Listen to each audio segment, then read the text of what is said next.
Les protocoles IP.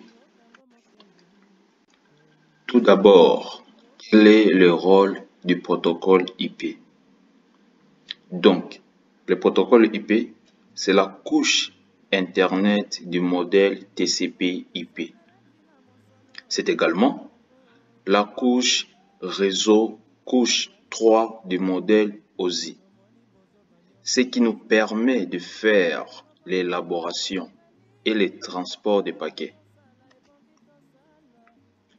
Bon, je vais faire un petit peu d'histoire. Nous sommes dans les années 80 et nous venons tout juste de formaliser l'IPv4. Donc, l'IPv4, on s'est dit, ça va être 4 octets qui va donc osciller entre une valeur de 0 et de 255.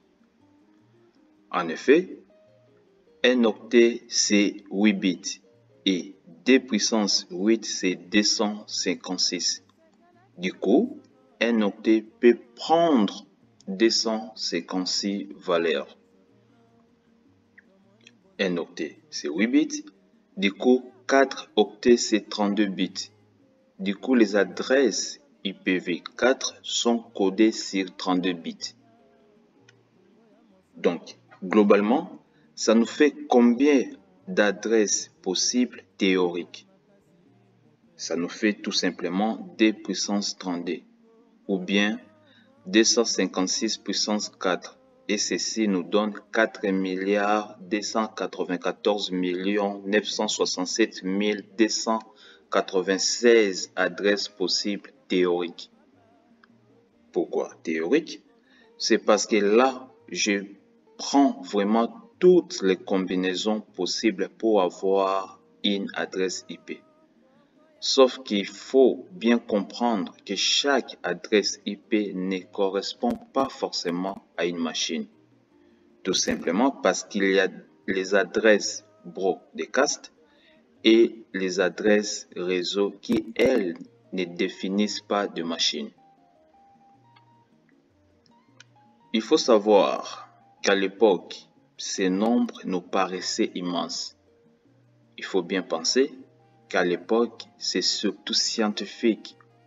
On n'allait pas s'attendre à ce que l'Internet allait avoir un essor tel que nous l'avons connu. Et du coup, les scientifiques pour eux, les 4 milliards d'adresses, c'est énorme.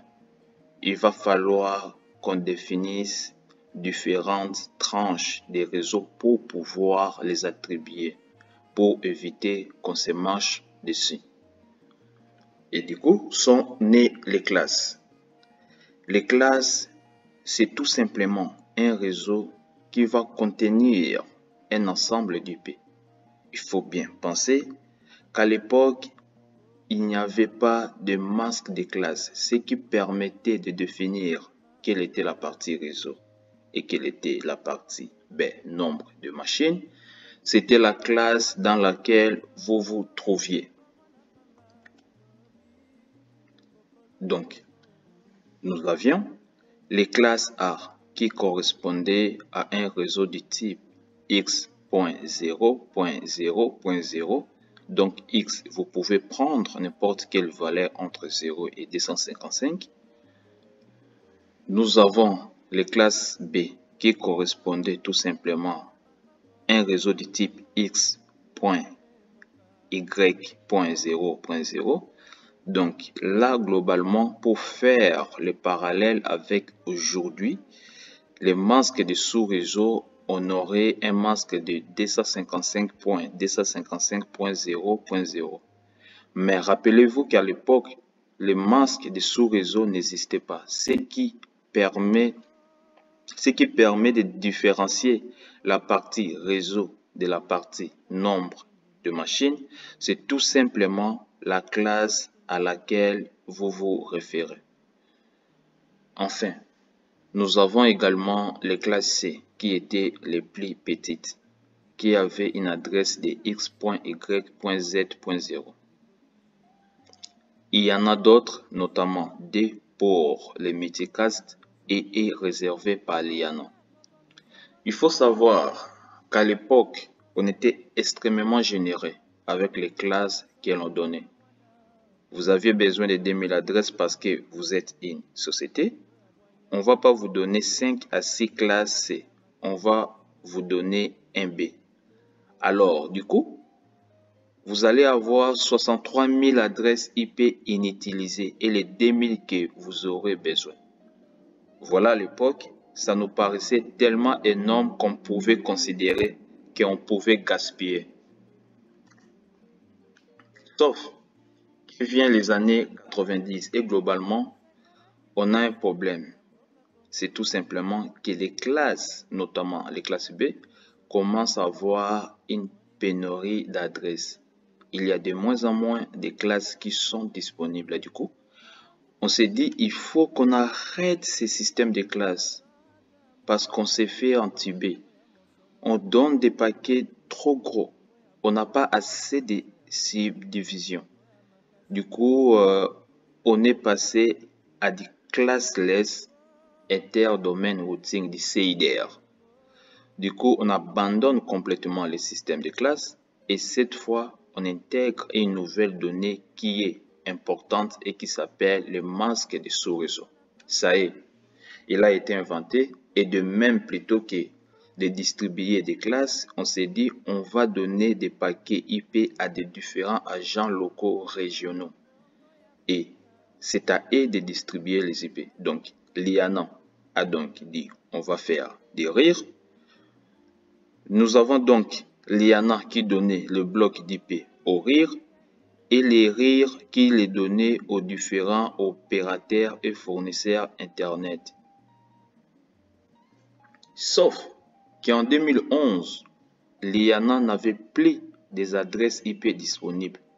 Elle a tout donné au RIR. Ça veut dire que maintenant, c'est au RIR de distribuer les quelques adresses qui restent, par exemple, aux différents opérateurs comme France Télécom et autres. Alors du coup, là, on a commencé à dire finalement que les adresses IP, c'était peut-être pas si immortel que ça, quoi. Et qu'on a peut-être, même en ayant limité les gaspillages, en supprimant les classes, peut-être qu'on a été un peu trop gourmand encore une fois. Du coup, on a tenté de mettre en place, plusieurs moyens en place pour ralentir l'attribution des adresses IP. Tout d'abord, on a inventé tout ce qui était réseau privé. On s'est dit que ça va être des réseaux qui ne sont plus du tout routables sur Internet. Donc, ils ne vont plus être uniques. Et du coup, on va pouvoir en créer autant que possible sur des réseaux internes plutôt que d'avoir chaque poste égale une adresse IP unique. On va utiliser les NAT. Les NAT permet d'avoir un réseau interne, donc notamment privé, et d'avoir une seule et unique adresse publique routable sur Internet. Et ensuite, c'est les NAT et les PAT, donc par direction port et par direction d'adresse qui va redistribuer les différents paquets au correct destinataire. Enfin, on a également l'allocation dynamique d'IP. Donc, avant, on faisait beaucoup d'adresses IP fixes. Maintenant, on ne peut plus se permettre cela. On les donne en fonction des besoins via notamment les DHCP. Donc, c'est là qu'intervient finalement l'IPv6. On s'est dit, on va faire une nouvelle version puisqu'on commence à ne plus avoir de l'IPv4. On va faire une nouvelle version pour l'Internet protocole. Donc, on va créer une nouvelle version qui permet d'avoir plus d'adresses, même beaucoup plus d'adresses. Cependant, vu la difficulté du passage de l'IPv4 à l'IPv6, il est encore majoritairement utilisé l'IPv4 aujourd'hui. La transition est en cours, mais pas encore achevée. Donc, pourquoi la transition est en cours et pas encore achevée?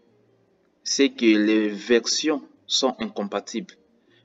l'IPv4 est compatible avec l'IPv6, c'est-à-dire qu'un hôte qui aura uniquement une adresse IPv4 ne pourra pas communiquer avec un hôte qui aura uniquement une adresse IPv6. Donc du coup, il faut faire des passerelles, etc. Ça prend du temps et c'est assez complexe. Donc là, l'IPv6, elle a été définie par les RFC 2460 en décembre 1998, ce qui est tout de même assez vieux. Donc, vous voyez bien le temps que cela prend de passer à l'IPv6. Plus de presque 15 ans après, on y est encore. Donc ici, les adresses seront codées sur 128 bits au lieu de 32, ce qui offre des puissances 128 adresses possibles, soit environ 3,4 fois 10 puissance 38 possibilités. Donc là, autant dire qu'on est extrêmement loin de l'atteindre. C'est pourquoi, justement, on a créé cette version 6. Ça a été également l'occasion d'améliorer un petit peu le protocole. L'adressage IPv6. Comme je disais, là, les IP sont codés sur 128 bits, ce qui nous donne donc 16 octets. Ici, on les représentera pas en décimales, donc on va les représenter par groupe de 2 octets en hexadécimal.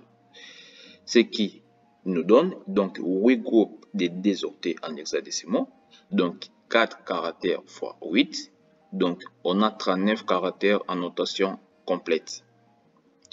Ces caractères seront séparés par des signes double point, comme vous pouvez le voir dans l'exemple ci-dessous. Donc déjà, pour simplifier la lecture de ces adresses IPv6, on peut les représenter d'une manière abrégée. Pour cela, on va mettre des 1 à 3 chiffres 0 non significatifs et le groupe de valeurs 0.